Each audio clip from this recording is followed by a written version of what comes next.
कारडा इन्फ्रास्ट्रक्चरचे director आणि builder Naresh जगुमल कारडा यांच्यासह अन्य 9 जणांवर तसेच कॅप्रिक ग्लोबल या आर्थिक संस्थेविरोधात 23 कोटी रुपयांच्या फसवणुकीचा गुन्हा दाखल करण्यात आला असून गुन्हे शाखा युनिट 1 ने नरेश कारडा यांना अटक केली आहे. न्यायालयाने आरोपीस 3 दिवसांची पोलीस कस्टडी रिमांड मंजूर केली आहे.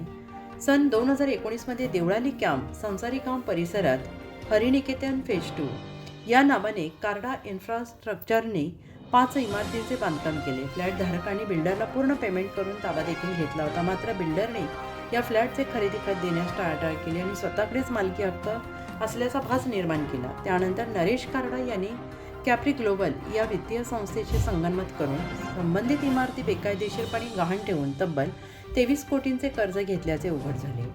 कॅप्रिक ग्लोबल संस्थेने मालकी हक्काची कोणतीही उचित पडताळणी न करता हे कर्ज मंजूर केल्याचे समोर आले. कर्जाची परतफेड न झाल्याने कॅप्रिक ग्लोबलने इमारतींचा जाहीर लिलाव करण्याच्या नोटिसा फ्लॅटधारकांना पाठवल्या आणि हे समजताच सगळ्यांनी तात्काळ माननीय पोलीस आयुक्त संदीप कर्णिक यांच्या भेटी घेऊन संपूर्ण प्रकाराची माहिती दिली. कर्नल विक्रम दिलीप कुमार आदित्य यांनी दिलेल्या तक्रारीवरून नरेश कारडा यांच्यासह 9 जणांवर आणि कॅप्रिक ग्लोबल संस्थेविरुद्ध फसवणूक आणि अपहार यासह विविध कलमांतर्गत गुन्हा दाखल करण्यात आला. गुन्हा नोंद होताच गुन्हे शाखा युनिट 1 चे अधिकारी आणि अंमलदारांनी तात्काळ कारवाई करत नरेश कारडा यांना ताब्यात घेऊन न्यायालयात हजर केले.